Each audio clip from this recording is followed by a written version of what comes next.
So far 2017 has been an absolutely phenomenal year for horror. We have astonishing indie gems raw and it comes at night, brilliant box office busting political satire horror, Get Out, a studio sequel that is far scarier than it has any business being with Annabelle creation, and of course there's It, which floated up from the sewers to break a whole bunch of box office records, including scoring the highest opening weekend for a horror movie ever.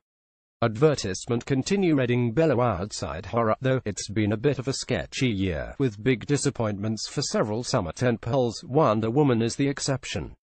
But even though most people admit that the best horror movies can be intelligent, funny, political, groundbreaking, entertaining and fun for all the family, okay, most of the family, while also bringing in a heap of money, somehow studios are still reluctant to treat them like blockbusters. Copyright New Line Cinema worth the success of it, however, that might just be about to change.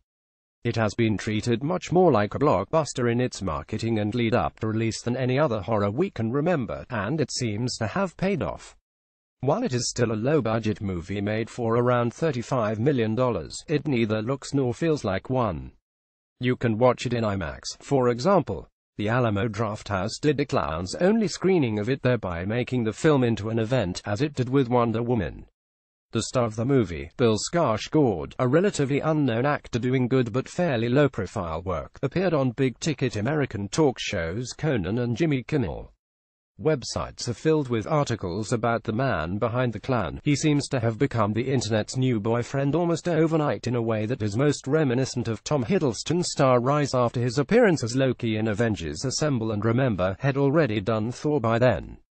Advertisement continue Reading Below copyright Getty Images. None of this is accidental. While studios sometimes treat horror movies like dirty secrets, refusing to screen them to critics ahead of release, limiting the theatrical run, keeping publicity low-key, or hiding the horror light under a psychological thriller bushel, it screened wide and early and never claimed to be anything but a horror.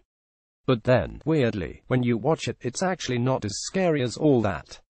It's a sheep in clown's clothing, if you like. Not so scary that people will be traumatized, not subversive, disgusting or controversial. It is a wonderful ghost train, a movie which promises to be a scary clown film, and is really a mainstream coming-of-age tale which understands how much horror non-horror fans can cope with.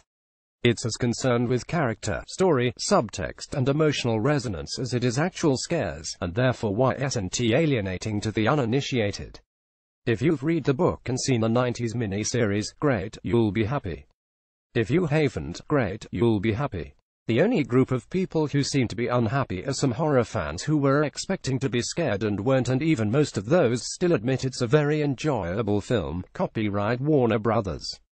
This is reminiscent of how Marvel moved comic book movies into the mainstream.